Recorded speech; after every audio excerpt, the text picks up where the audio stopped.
Desde el año 2012 hay estudios que dicen que más de 1 millón de personas se han ido del país. En todo caso, los datos y las cifras oficiales no están nada claras, así que para tratar de esclarecer cifras y causas, desde todas partes hoy hemos decidido entrevistar a Amparo González, investigadora del CSIC y especialista en sociología de las migraciones. Vamos a ver qué nos cuenta. Amparo, ¿por qué se va la gente de este país? Bueno, la gente se va por motivos muy diversos, como siempre ha ocurrido. Sí que es verdad que a partir del inicio de la crisis, no tanto en el inicio, sino sobre todo cuando la crisis empieza a prolongarse, allá por finales del año 2010, la salida se intensifica. Entonces, el paralelismo de los dos acontecimientos apunta a que las pocas perspectivas de empleo, no solo el desempleo, sino también la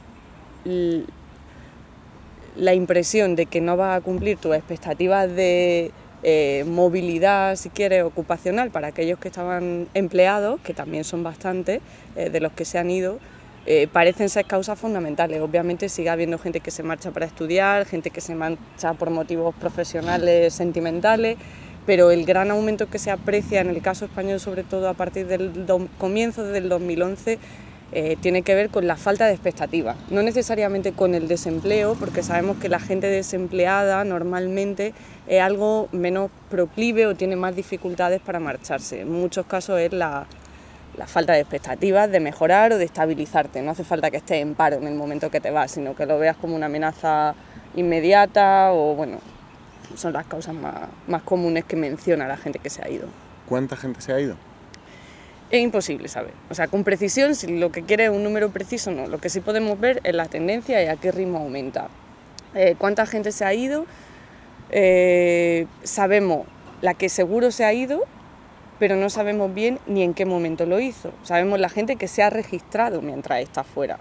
No sabemos cuánta gente no se ha registrado, aunque tenemos algunas estimaciones. El propio INJUVE, en la encuesta que hizo el año pasado con jóvenes migrantes en el exterior, descubrió que en torno al 60, casi 2/3 de la población joven que ellos entrevistaron no estaba registrada en el consulado y obviamente se había ido, no sabemos por cuánto tiempo y no sabemos. Y en uno de los estudios que comentábamos que ha salido hoy, que se ha realizado en los 4 países del sur de Europa más afectados por la crisis, en España en torno al 55% de los que respondían en los cuestionarios no declaraban no estar registrados en el consulado, y en el resto de países europeos la cifra está entre el 44 y el 60 y algo por ciento, o sea que sin duda más de la mitad de los que se van nunca los contamos. Otra cosa es cuántos vuelvan, y esto siempre es un poco la polémica. ¿No te animas con una cifra, aunque sea orientativa? A ver, sabemos que entre el 2008 y el 2011, o incluso si queremos incluir el 2013, se habían ido aproximadamente, casi, si incluimos el 2013, unas 300.000 personas de nacionalidad española. Obviamente esto no son solo jóvenes, incluye todo el rango de edad, y también hay gente de estas que son españoles de reciente adquisición. Entonces, según las cifras a las que te fijes, esto sería la cifra total de españoles que se han marchado durante la crisis y de los que nos consta que se han registrado, que nos lo han comunicado en algún momento. Si nos creemos que como mínimo la mitad de los que se van no se registran hasta pasados varios años de haberse ido, es posible que se hayan ido el doble. No es ningún disparate pensar que se hayan podido ir el doble. El problema es que tampoco sabemos los que vuelven, porque si tú no registras que te has ido, tampoco registras que has regresado. Entonces, hay que tener en cuenta las dos cosas, ¿no? No solo cuántos se van, sino también cuántos regresan. Y lo cierto es que no tenemos ninguna cifra precisa y bien fiable de ninguna de las dos magnitudes. A nosotros, mucha de la gente que se va nos ha contado que no se empadronan fuera o que no se registran porque pierden derechos sanitarios, pierden derechos a prestaciones. ¿Esto es así?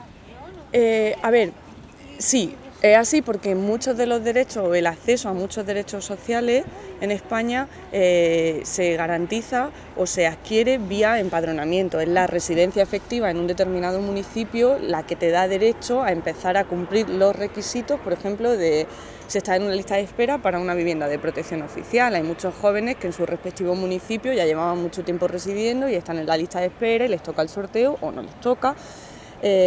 Y tú, en el momento en que te desempadronas, te das de baja en ese municipio, pierdes la cola, por decirlo de algún modo, y ya no cualifica, ya no cumple los requisitos.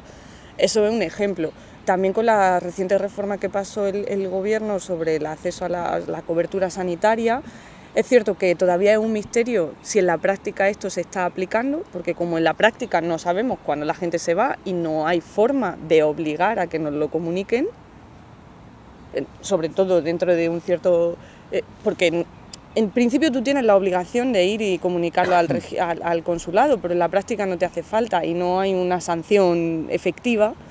Entonces tampoco, pero la gente obviamente sabe que si comunicas que te ha ido, la probabilidad de que se te retire la garantía del acceso a la sanidad si vienes de visita o vienes de vacaciones o lo que sea, en el caso de España, obviamente ahora es mucho mayor de la que era antes. Entonces lo que es un poco contradictorio es que se esté admitiendo por parte del gobierno que nuestras cifras no son completas, que omiten a una parte importante y que en lugar de crearse incentivos para que la gente se registre más y tengamos mejor conocimiento de cuál es nuestro colectivo de nacionales fuera, lo que se haga precisamente es adoptar una medida que lo que hace es desincentivar aún más a la gente que se acaba de ir a comunicarlo. Entonces es como en lugar de querer establecer vínculos con la comunidad española en el exterior, estás dificultando el establecimiento de esos vínculos. Es un poco contradictorio en ese sentido. Tú, Amparo, te dedicas a esto. Además de los registros, ¿hay formas de estudiar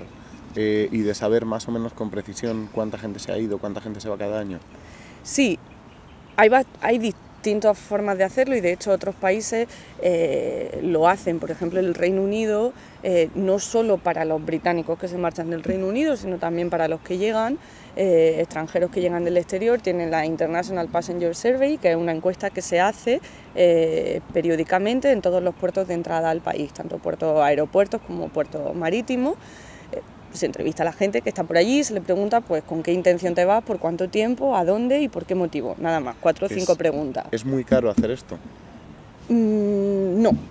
¿Y por qué o sea, no lo hacemos? No, es muy caro, todo vale dinero, depende de que sea tu prioridad querer medir este fenómeno porque tienes en mente desarrollar algún tipo de intervención o de política pública al respecto.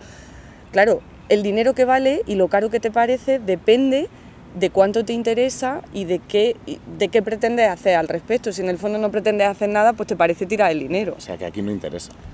Hombre, una prioridad no parece, esa es la verdad. Una prioridad no parece, cosa que por otra parte, si yo fuera parte del gobierno, o incluso si me pongo en su pellejo, quizá puedo entender, porque dada la situación interna del país y el colectivo de jóvenes desempleados o sin perspectivas de empleo que hay, podría hacer seguramente, podría pensar que es una estrategia más ganadora dar publicidad a la situación de los que se quedan que no a aquellos que resuelven su situación o que medio resuelven su situación marchándose. O sea que desde el punto de vista del gobierno yo puedo entender la lógica. Lo que no cuadra muy bien a veces es como, bueno, sí que ha habido una cierta evolución en su discurso de la negación absoluta a la admisión de que bueno, esto está ocurriendo, que a lo mejor no es tan malo. Y es una cosa que podemos discutir, pero realmente si no creamos los mecanismos de medida y de conocimiento para saber cómo le va a la gente que se va, ni cuánta se va, pues es difícil nunca llegar a una conclusión si esto es bueno o malo, ¿no? Y un poco en ese impasse nos encontramos ahora mismo. Este país desde los 90 fue un país receptor de migraciones y vino mucha gente. De la gente que vino, ¿cuánta se ha ido? Bastante. Aunque también ha tardado más en irse de lo que se esperaba. Mucha gente esperaba que la inmigración de origen extranjero, enseguida que se produjera un poco de recesión económica, automáticamente se iría. Pero lo que ha ocurrido en el caso español es que la reagrupación familiar, y en parte porque la demanda laboral estuvo muy feminizada, con lo cual nuestro flujo pues tiene una composición un poco distinta a los tradicionales. El proceso de reagrupación familiar en España ha sido muy rápido. Entonces, una vez que las familias están reconstituidas, no es la decisión del que primero vino la única que se toma en cuenta para regresar, sino que intervienen muchos elementos como los hijos están escolarizados, aquí tienen más oportunidades, podemos esperar. Y entonces las estrategias han sido un poco de retorno, han sido un poco más lentas. Y también, de hecho, igual que la emigración de los españoles no se empieza a ver hasta el 2011, porque la gente aguanta y no es la primera reacción, me marcho a la primera de cambio, lo intento, me quemo, agoto el subsidio, acepto 2 trabajos que que no me llevan a nada. En el caso de los inmigrantes pasaba un poco igual, ¿no? Y entonces hasta el año 2012 no se ve, pero venimos teniendo como una tasa de salida sostenida de en torno al digamos 5% anual de los empadronados por grandes grupos, lo cual acumulado 5 o 6 años de crisis ya son el 20, 25, 30%. También es cierto que los flujos de entrada han caído muchísimo, pero tampoco son cero, con lo cual vamos perdiendo y ganando, vamos perdiendo mucho más de lo que ganamos, pero bueno, el saldo no es simplemente los que se van, sino que es un poco menor. Hay un discurso que a nosotros no nos gusta y que desde luego el contacto que nosotros tuvimos a través del mapa que hicimos para No nos vamos, nos echan desmentía, que es este que tiene que ver con la fuga de cerebros, con que la gente que se va efectivamente a estabilizarse y a tener un trabajo que tiene que ver con sus expectativas, con sus estudios y demás. ¿Tenemos datos o tenéis datos fiables para saber cómo vive la gente que se ha ido? ¿A qué se dedica la gente que se ha ido? A ver, tenemos muy poco. Hay algunos estudios y todos son basados en muestras hechas de la mejor forma posible, pero al no tener realmente un buen registro ni una buena cobertura nacional de cuáles son los flujos, cuál es su cuantía y cómo van cambiando, todo hay que cogerlo un poco con precaución. Pero pues hace poco se publicó un estudio que además creo que financió la Dirección General de Migraciones sobre migración española a Alemania, que se hizo en la Universidad Europea de Madrid.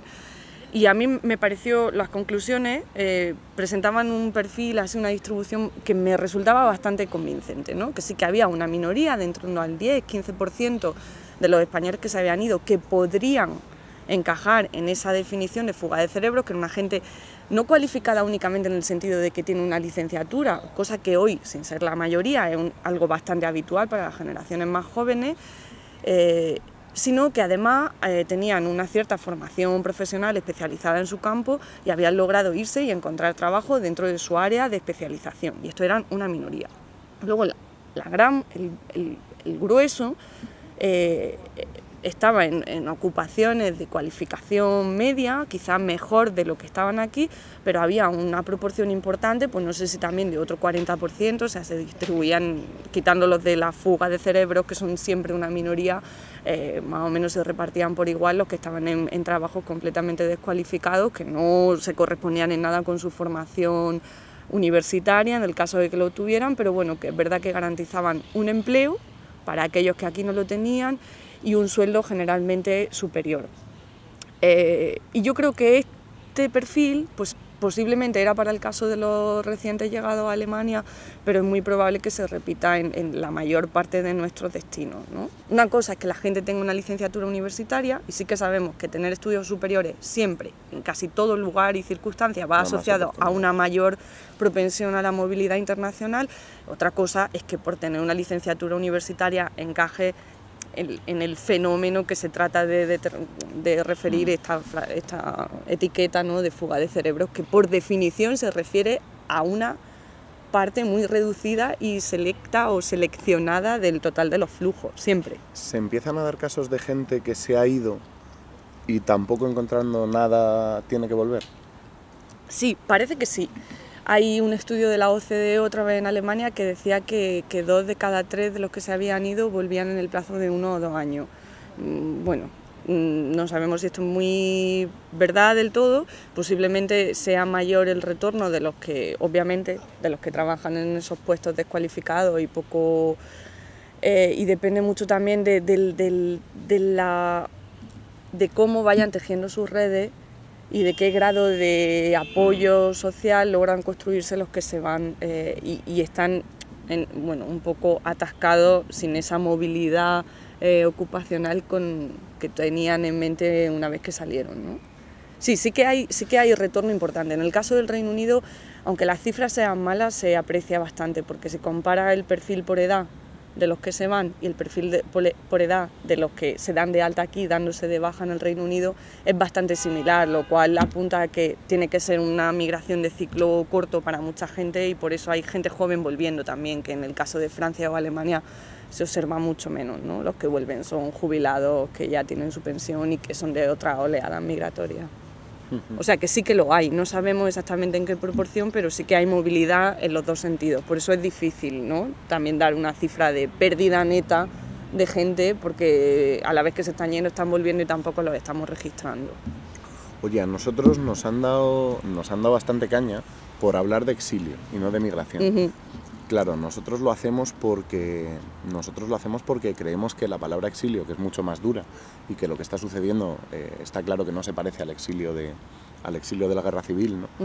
Pero lo hacemos porque entendemos que en este fenómeno de gente que se va del país hay un componente político fundamental y que esto había que politizarlo, había que decir, oye, aquí no hay gente que se está yendo a buscarse la vida o a buscar aventuras, como nos están diciendo los dirigentes de la patronal, sino que hay gente a la que están expulsando unas determinadas políticas y una determinada línea de actuación.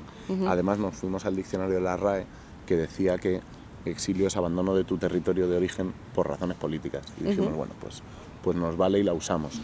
¿Es una barbaridad hablar de exilio en este caso? A ver, en el momento en que lo explica y dice yo lo uso como estrategia movilizadora, no es ninguna barbaridad, es una opción legítima. Pero sí es cierto que cuando utiliza esas etiquetas que tradicionalmente se han usado para designar un tipo más reducido o más específico de movimiento migratorio, si no se da esa explicación, se induce un poco a la confusión. La damos siempre que nos dejan, ¿eh? Claro, no, pero lo que quiero decir es que, por ejemplo, usando esa definición, con esa intención movilizadora, ¿qué movimiento migratorio internacional no sería exilio?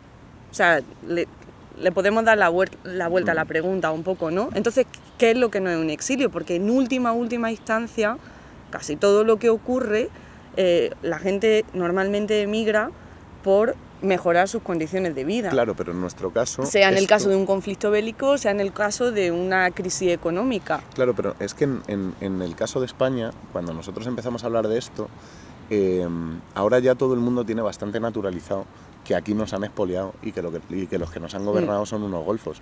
Pero acuérdate al principio de la crisis que el discurso era un discurso de, bueno, este es un país en el que hemos vivido por encima de nuestras posibilidades, aquí se ha vivido muy bien, en realidad ahora lo que toca es ajustarse a una situación más real que la anterior. Y nosotros entendíamos que es un discurso peligroso, que es un discurso según el cual al final los fenómenos políticos da la sensación de que suceden como sucede que llueve, ¿no? Sin causantes, sin causas políticas. A ver, yo comparto la idea de politizar las causas de la crisis y como te he dicho antes, creo legítimo y además casi necesario tratar de buscar estrategias de movilización del que se va y de un poco de análisis crítico de por qué se produce un aumento en las salidas del país, particularmente en gente joven, generalmente en gente con estudios superiores, porque son los que tienen más medios.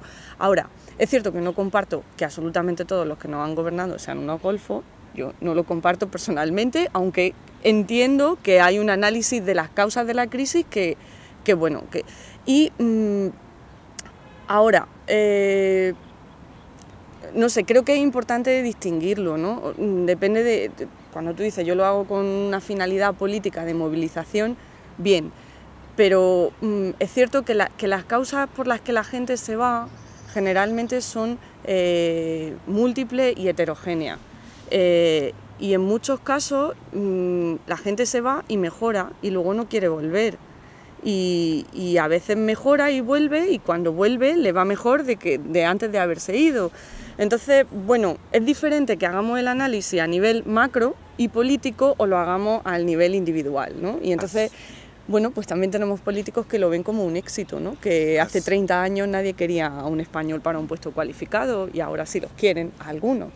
Bueno, pues como ves, esto es peliagudo, ¿no? Porque es un argumento que se puede usar con muchas patas. No, yo creo que creo que tienes razón y que normalmente además los académicos tenéis que hilar más fino que los activistas. Lo que sí creo es que la mayor parte de la gente que se está yendo del país lo vive como drama. Pero bueno, en todo caso... Sí, yo también percibo, mira, también te diré que en las entrevistas que hemos hecho, en los estudios que hemos leído y tal, sí que se percibe un elevado nivel de rencor hacia quienes han gestionado el país. Diría también que es un análisis muchas veces muy superficial, como obviamente debe serlo el del ciudadano medio, porque no le corresponde al ciudadano medio tomar las grandes decisiones que al final han generado las condiciones de vida que ellos interpretan que les han llevado a emigrar. Pero a mí una cosa que sí me gustaba, que era lo que quería decirte antes que se me había ido, cuando empezaste a ir la campaña era distinto y el contexto era distinto. Y una cosa que a mí me gustaba mucho de aquella campaña es que no ponía el foco únicamente en los que se habían ido, sino que había en el mapa, había gente que se había ido y había gente que estaba aquí. Sí, sí, claro. Y eso es algo que en el discurso ha ido diluyéndose y a mí me preocupa y me parece un error. No digo que sea vuestro enfoque, será por la atención mediática, será porque vende más, será porque se hacen documentales de la gente fuera y vende, porque han aumentado han crecido las salidas, pero sí que creo que hace flaco favor a la causa, tanto lo de asociarlo todo con la fuga de cerebros como lo de, el discurso de estamos perdiendo lo mejor del país, porque se genera también una sensación de rencor y de rencilla entre el todo que se queda porque ha decidido quedarse conscientemente a seguir reconstruyendo el país y a acabar con el expolio, como a vosotros os gusta decir, o a buscarse la vida, o porque no ha tenido los medios para irse, aunque le hubiese gustado, y se genera como un agravio comparativo que yo creo que es peligroso y que muchas veces yo lo discuto con la gente que está afuera, realmente no sé si os hace un gran favor aglutinaros bajo esta etiqueta de los listos que abandonan el país, ¿no? No sé si es una buena estrategia. A nosotros lo que nos ha pasado, yo estoy bastante de acuerdo con lo que estás diciendo, lo que nos ha pasado es que siempre hay una distancia entre lo que tú dices y defiendes y lo que los medios recogen. Por supuesto. Bueno. Y ha habido un fenómeno como de McDonaldización del exilio. Se ha puesto de moda, yo creo que nosotros contribuimos a ponerlo de moda como tema y entonces pasamos de un fenómeno de politización mucho más amplio, porque lo que nosotros hablamos desde que aparece Juventud sin Futuro es de precariedad. Exacto. Y esto es una parte más de la precarización de una generación entera, ¿no? Que además incluye que es multiclase, que es multivariable, tal. Pero es verdad que se ha dado un cierto fenómeno de McDonaldización de esto y ahora ya te encuentras, pues eso, el típico reportaje del País Semanal que busca una especie de pornomiseria, ¿no? En la gente que se ha ido y tal. Sí, tienes toda la razón. Y eso, bueno, yo no digo que sea responsabilidad vuestra, pero cuando se inicia la campaña, como venid del comienzo de la crisis, cuando todavía la migración apenas había aumentado y no era un tema, había un montón de movilizaciones, por ejemplo, sobre la situación de la vivienda para los jóvenes, y yo asociaba la campaña y veía que estaban... Y con el tiempo se ha ido prestando más atención a eso en los medios, y la situación de la juventud que queda aquí y que en el fondo sigue siendo la mayoría de la juventud española pierde un poco de espacio siendo realmente la más castigada, porque realmente la que se va en cierto modo es porque ha podido irse. No digo que estén estupendamente fuera, porque sabemos que sus condiciones laborales, incluso personales, emocionales, a veces son bastante deplorables, pero han tenido una serie de recursos que son los que te permiten marcharte, a los que muchas veces no tiene acceso la gente que se queda. Esto te quería preguntar para que lo amplíes, porque has dicho en varias ocasiones que eso, ¿no? Que no se van los que están peor. No, porque la migración internacional, incluso en nuestro contexto, en la que se ha abaratado bastante tanto el transporte como el coste, si quieres, burocrático de irte, porque dentro de la Unión Europea pues tiene las facilidades que tiene en relación a otra gente y demás.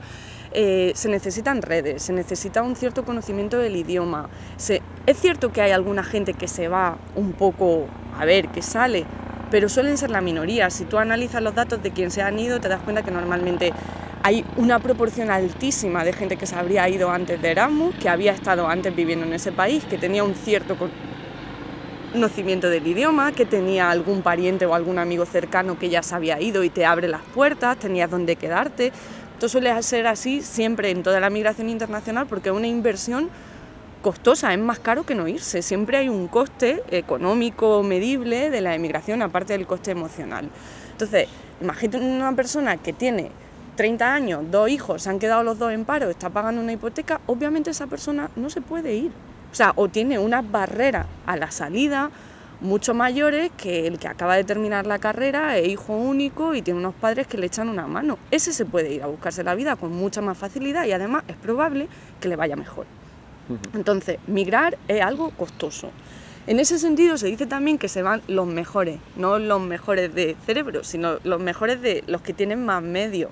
No se va, pero esto pasa igual de los subsaharianos que vienen a España. Nosotros nos creemos que vienen los que viven en la miseria absoluta y no, los que están en la miseria absoluta se quedan allí, los que se pueden permitir pagar, incluso aunque sea un traficante o una patera o lo que sea, ya han tenido el acceso a un ahorro que le han permitido o conocen gente aquí, y no todo el mundo conoce gente aquí o tiene acceso a la información para montarte el viaje aunque sea irregular. Así que todo ese proceso selectivo, cambiando el contexto, pero también se aplica a nuestra migración, ¿no? Otra cosa que nosotros decimos mucho, además ahora, ahora que estamos yendo a la tele la discutimos un montón, es la que tiene que ver con, bueno, además de la situación personal de quien se va, además de cómo afecta personalmente a quien se va, a su familia y a su entorno, en términos de país, en términos de proyecto de país, que se te vaya tanta gente en la que se ha invertido en formación, en la que se ha invertido un montón de dinero como país sin generar lo que los keynesianos llamaban tasas de retorno, es un desastre, ¿no? A ver, esas cosas en mi opinión, hay que analizarlas un poco más a medio plazo. A corto plazo, hoy por hoy, para mí es un indicador claro de que aquí las cosas no van bien. Y entonces lo inserto en ese análisis global de efectos de la crisis. Y esto es un indicador más. A medio plazo depende. Depende no solo de si esa gente retorna, que es una forma de, sobre todo, se están adquiriendo nuevas cualificaciones, se están formando empresas, si realmente fuera esta fuga de cerebros como global, como se nos vende a veces en los medios, bueno, el país podría recuperar en un relativo plazo de tiempo bastante de lo que transitoria, temporalmente hemos perdido. Pero Amparo, en idealmente, eso ¿no? Pero en eso no hay un elemento que tiene que ver con que no es que se globalice la fuga de cerebros, sino que se globaliza la economía. Y esa globalización de la economía no es igual para todos los países, bueno, sino que se están asignando roles. Entonces, sí, tiene sentido que en el rol que a España le va a tocar jugar en el próximo ciclo económico, quien se queda para determinados trabajos, y quien tiene formación para otros, a lo mejor es que se está yendo a buscarlo fuera porque aquí ya no lo va a haber. Esta es una posibilidad. Cuando he dicho globalización de la fuga de cerebro, me refería a esa idea un poco bastante equivocada de que se transmite de que todos los que se van encajan en lo que hemos dicho, sí, que correspondía a la etiqueta, ¿no? Incluso si ese fuera el caso y tuviésemos posibilidad de recuperar a la mayoría de ellos con el capital humano que adquieran fuera, con nuevos idiomas, con la experiencia laboral, con empresas que a lo mejor puedan constituir allí y que empleen gente de aquí, es decir, hay unas ciertas posibilidades de recuperar parte de lo perdido o incluso de incrementarlo. Primero, no se está haciendo nada en esa línea, o sea que por generación espontánea o tú le das a la gente incentivos para que mantenga sus vínculos con su país de origen, no solo los vínculos familiares, emocionales que, bueno, pues no te los quitas por mucho que quieras, sino vínculos económicos, gente que allí funda una empresa, empieza un negocio y decide contratar gente también aquí o abrir aquí una sede o tener gente que circule. Eso necesita de incentivos y no se está haciendo absolutamente nada por promover los vínculos con los que se han ido de momento. Se está haciendo muy poco y de una forma muy, digamos, muy minoritaria. Eso por una parte.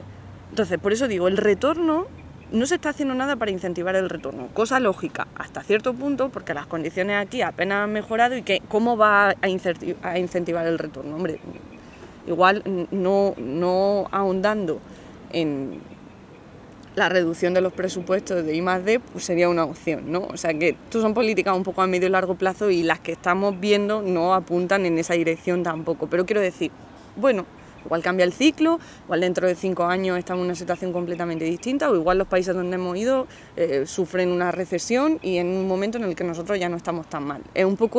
Es difícil de predecir y el saldo final de coste-beneficio no depende únicamente de cómo vemos ahora lo que hemos perdido, sino en el plazo de 10 años cuánto vamos a recuperar o qué cosas inesperadas buenas este nuevo flujo puede reportar al país.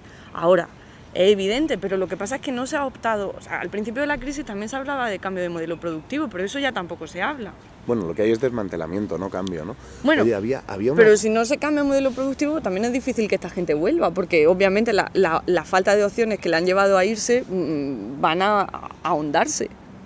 Y una cosa que creo que es importante, cuando decías lo de la especialización de los países y los roles y tal, yo creo que esto es algo que sale todavía poco en el debate, que quizá el otro día hubo esta sentencia del Tribunal Europeo, del Tribunal de la Unión, en el que se denegaba a una ciudadana rumana que se había trasladado a vivir a Alemania el derecho a obtener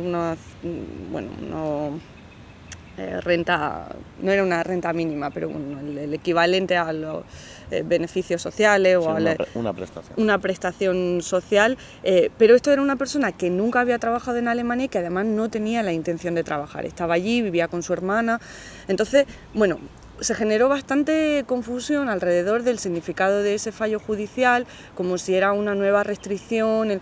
No es una nueva restricción, corresponde al hecho de que nosotros no tenemos una hacienda única europea. Entonces, si no tenemos una hacienda única europea, lo que no tiene sentido pensar es que porque yo me voy a vivir a un país voy a tener acceso a los beneficios o a las prestaciones sociales que se generan por las contribuciones a la seguridad social de ese país. Entonces, sin tener una hacienda única europea, es lógico que los beneficios o el acceso a los servicios no tanto, pero sobre todo a las prestaciones, pues sigan dependiendo del vínculo laboral, y en medida en que no trabajas en un país se restrinja tu acceso a esas prestaciones, ¿no? Entonces es un poco, creo que esto sí que va a servir para enfatizar aún más los desequilibrios o los fallos internos de concepción del proyecto europeo, ¿no? Y conforme más avanzamos y más movilidad interna haya, más situaciones de estas se van a dar, y yo creo que esto sí que ayuda a los ciudadanos a entender una cosa que es un poco compleja, como es todo el entramado de la Unión Europea, pero te hace entender bien hasta qué punto a lo mejor a ti te conviene o no plantearte una hacienda única europea. ¿Qué hacemos para que vuelvan los que quieran volver? Cambias de país, o sea, como que realmente, o sea, una cosa que es bastante deprimente es ver cómo el grado de pesimismo que se detecta en la juventud, no solo española, lo veíamos hoy también en esta encuesta que comentábamos, que hemos leído en la prensa, que en general hay una sensación de que entre los jóvenes, y entendiendo por jóvenes una franja de edad bastante amplia, de que todos van a vivir peor que la generación de sus padres, que no se van a dar las condiciones para tener una vida autónoma, para tener hijos a la edad que se esperaba o que se desearía tenerlo, o el número que y esto no es algo, obviamente con la crisis se ha acentuado, pero esto es un problema estructural que España viene arrastrando desde hace casi décadas. Entonces, cambiar de país no es una cosa que, primero, no parece que haya mucha intención así en el corto plazo, pero incluso aunque la hubiera, los efectos tardarían en sentirse un poco, ¿no? Entonces yo creo que, bueno, va a haber gente que vuelva, porque la gente se ha ido a edades relativamente tempranas, una gran parte del flujo.